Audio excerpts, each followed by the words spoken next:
আসসালামু আলাইকুম। সকল প্রবাসী ভাই বোন কেমন আছেন? দেশে বিদেশে আমলিকের ভাই বোন কেমন আছেন? সবাই দোয়া করে ভালো থাকেন, সুস্থ থাকেন, নিজের প্রতি নিজে টেক কেয়ার করেন, ফ্যামিলির প্রতি টেক কেয়ার করেন। আমার মতো ফ্যামিলিকে সাপোর্ট করেন সবাই। নিজের আমার পরিবারকে সাপোর্ট পাশে সাপোর্ট করি, ভালোবাসি। পরিবারকে নিয়ে একটা কথা বলি আজকে শুনেন। আপনারা যারা মনে করেন কমেন্ট বক্সে এসে নাম্বার দিচ্ছেন বা কথা বলতে চান, আসলে ভাই কথা বলার আসলে সময় থাকে না। সময় থাকে না, যতটুকু সময় পাই আমি সবসময় বাড়িতেই অ্যাক্টিভ থাকি বেশি। আমার পরিবারের সাথে সাথে অ্যাক্টিভ থাকি। কারণ আমার মা বৃদ্ধ, বাবা বৃদ্ধ, তারা দুজনই খুব অসুস্থ। তাদের আসলে আমি সময় দিয়ে যতটুকু সময় পাই বাইরে হয়তো একটু কথা বলি। বাংলাদেশে কয়েকটা মেয়ের ভিডিও খুব ভাইরাল হয়েছে, অশ্লীল ভিডিও, অশ্লীল পিকচার। তারা আবার ক্যামেরার সামনে আইসা বলে বাঘিনী বাঘিনী, বাঘ সিনস রক ভিতর রক আঙুল দিয়ে টাইনা যখন বাইর করে সিরালাম তখন বুঝবি যে বাঘিনী কারে কয়। বেদবের বাচ্চাগুলো লেখাপড়া করছিস, কি লেখাপড়া করছিস? সারাদিন তো মনে হয় কলেজের বাগন শেষ করছিস। বেতমিচের বাচ্চারা তোকে ওই যে মনে কর যে তোকে কোন ভালো ছেলে বিয়ে করবে, সারা জীবন বাগুন শেষ করবি বাজারের। আর কলেজের ছেলেগুলো যে আছে না, ও তা ওই যে ওখানে সমকামিতার জন্য মনে কর যে কোড়া দাবি কথা তোরা আবার গর্ভপাত করবি বাচ্চা, এটা তো লাগবে, এটাও তো কথা যুক্তি আছে যে তোরা যে সারাদিন আকাম করবি কিন্তু একটা ঘর লাগবে। বাংলাদেশের সরকার তো গর্ভপাতের কোনো নিয়ম করে নাই, তোরা নিয়ম চালু রেখে মাসে মাসে যে বাচ্চাগুলো গর্ভে যাবে তো বাদ করা লাগবে না, তো পেট বড় হয়ে গেলে তোরা তো আকাম করতে লাগবে। একজন বাবার শার্ট ছিঁড়ে যায় সন্তানের বোঝান দিতে দিতে লেখাপড়া করাতে পারবে।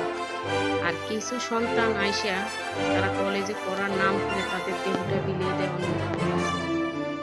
সেই বাবাটা এক সময় যখন বুঝতে পারবে আর যখন এই বিষয়গুলো বাবা দেখবে তখন বাবা বলবে এরকম সন্তান জন্ম না দিতে পারেছে। একজন বাবা মা সবসময় তার সন্তানের জন্য অনেক কষ্ট করে, অনেক স্যাক্রিফাইস করে।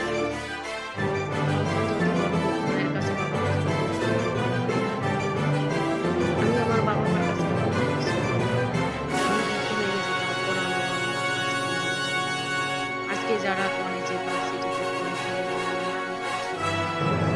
সোশ্যাল মিডিয়ায় তোমাদের আসল মুখোশ খুলে চলে আসছে, তোমরা কিভাবে রোড কাটে মুখ দেখাবা? তোমাদের বাবা মা আত্মীয় স্বজনের কাছে তোমরা কিভাবে বলবা যে আমরা পবিত্র আছি? বলতে পারবা না কখনো। এই যে প্রত্যেকটা জেলায় জেলায় যে বর্ষার পানিগুলো দিয়ে মানুষের বাড়িঘর তলায় গেছে, এখন এদেরকে কে সাহায্য করবে? কেউ তো আমি দেখি না আউগে তাদের পাশে দাঁড়াইছে। বাংলাদেশে ব্রিটিশটার সুমন অনেক মানবতার ফেরিওয়ালা ছিল, তারা কিন্তু সবসময় পাশে ছিল এই মানুষগুলো। কিন্তু এখন দেখেন যার যার স্থান থেকে কেউ যাইতেছে না, কারণ মনের ভিতরে একটা ক্ষোভ তৈরি হয়ে গেছে, একটা দুঃখ তৈরি হয়ে গেছে, মানুষের প্রতি একটা রাগ অভিমান হয়ে গেছে এই ছাত্র সমাজের জন্য। আজকে এই ছাত্র সমাজ কি এগিয়ে আছে? তাদের পাশে গেছে? যায়নি। তাদের পাশে কিন্তু আমরা ছিলাম, ছাত্রদের পক্ষে কিন্তু আমরা কথা বলছি। আমরাও বলছিলাম যে তাদেরকে ভালো একটা মেধাবী ছাত্রকে কেন চাকরি দেওয়া হবে না, তাদেরকে কেন কোঠা দেওয়া হবে না? তারা তো লেখাপড়া করে এই কিন্তু আইসে, আমাদের দেশের অহংকারী তো তারা, তারা তো আমাদের দেশের মেরুদণ্ড। তাদেরকে কেন কোঠা দেওয়া হবে না, চাকরি দেওয়া হবে না সরকারিভাবে? ঘুষ ছাড়া চাকরি দেওয়ার কথা আমি অনেকটি ভিডিওতে বলেছিলাম। আমাদের টাকাই তো দেশ সুন্দর করে গড়ছে নাকি? পাকিস্তানের টাকা দিয়েও গড়ে নাই, ভারতের টাকা দিয়েও গড়ে নাই, কোনো কান্ট্রির টাকা দিয়েও বাংলাদেশ গড়েনি। আজকে রেল লাইনে শেখ হাসিনার বাপ মা ভাই বোন আত্মীয় স্বজন কেউ চলে না। আপনার মতো আমার মতো বাঙালি যারা 2 টাকা গাড়ি ভাড়া দিয়ে ডবল গাড়ি ভাড়া দিয়ে পকেট থেকে যাইতে চাই না, তারাই কিন্তু ওই যে বড় গাড়ি সরকারি বাসে চড়ি, তারপরে আপনার রেল লাইনে চড়ি, আপনি আমি চড়ি। যে দল করে সত্যি কথা হইয়া যাবে, আপনি কি রেল লাইনে কোনোদিন চড়েননি? আজকে রেল লাইন কেন চালাই যাবে? সরকার বুঝ কেন বাংলা বলে চলে? বড় বড় প্রতিষ্ঠান কেন বাংলা বলে?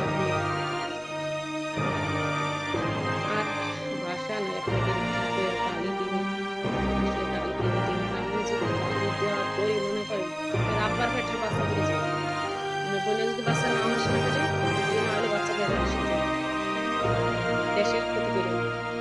দেখেন আমি কয়েকটা মানে আমার জরুরি ভিত্তির কয়েকটা কাজ আমি বাংলাদেশে করব, কারণ কিছু জমি জমা নিয়ে কিছু সংকটের ভিতরে আমি ছিলাম। আপনাকে এই কারণে দেখেন আমি কিছু করতে পারিনি। কারণ সব কিছু বন্ধ। আমি এমন একটা পর্যায়ে এখন আমি বলতেও পারছি না, আমি দেশেও যাইতে পারছি না। কারণ আমি দেশে গেলেও এখন আরো করতেছি। কারণ যে ফ্যামিলি চালানো, এখন দেশে আমি মনে করেন যে লোকগুলো দিছি, এরা মনে করেন আইতেও পারছে না, বিষয়গুলো কাজ করতে পারছে না। তারপরে মনে করেন যে সবকিছু বন্ধ করতে হবে। একজন মানুষ প্রবাসে আসবে, কারণ সে দেশে অনেক কষ্ট করতেছে। আপনাদের কারণে আজকে এই নোংরামির কারণে আজকে তারা প্রবাসে ঢুকতে পারতেছে না। আমরা যারা প্রবাস থেকে যাব, তারা কিন্তু খুব ওইখানে তাপ বসাইতে হবে গেলে। আমাদের আবার ঢোকা মনে করেন নিশ্চিন্তে আমরা যে আছি তা না। আমি চেষ্টা করব আপনাদের মেসেজে যতটুকু পারি রিপ্লাই দেওয়ার। আসলে এত মেসেজে করা যায় না। একটা মেসেজ করতে গেলে মনে করেন আরো 10টা মেসেজ চলে আসে। আপনারা কেউ কষ্ট পাবেন না।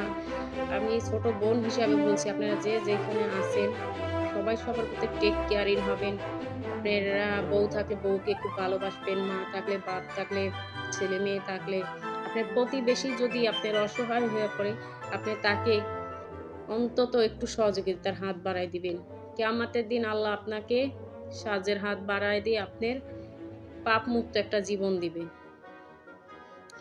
আপনি যেখানেই থাকেন না কেন সবসময় 5 ওয়াক্ত নামাজের প্রতি একটু নেশা রাখবেন। 5 ওয়াক্ত নামাজ পড়ার চেষ্টা করবেন। সবসময় খাস দিলে আল্লাহর কাছে চাইবেন যে কোনো জিনিস, আল্লাহ সবসময় খাস দিলে জিনিস চাওয়া সে পছন্দ করে দেয়। তার বান্দাকে হতাশ হতে নিষেধ করে দিয়েছে। সুতরাং বাজারে বিষ পাওয়া যায় না, 100 টাকা বিষের বোতল না কত জানি কইতেও পারি না। জীবনে তো বাজারে যাই খাই নাই, তাই বুঝুন কেমন যে বিষের দাম কত, চাইলে দাম বুঝুন। তাহলে মনে কর যে বাজার থেকে বিষ কিনে খাইয়া মনে কর বাপ মারা অন্তত বাবা মারা অন্তত মানুষের গালি খাওয়াছে। নষ্টকামীর কারণে বাবা মা গালি খাচ্ছে।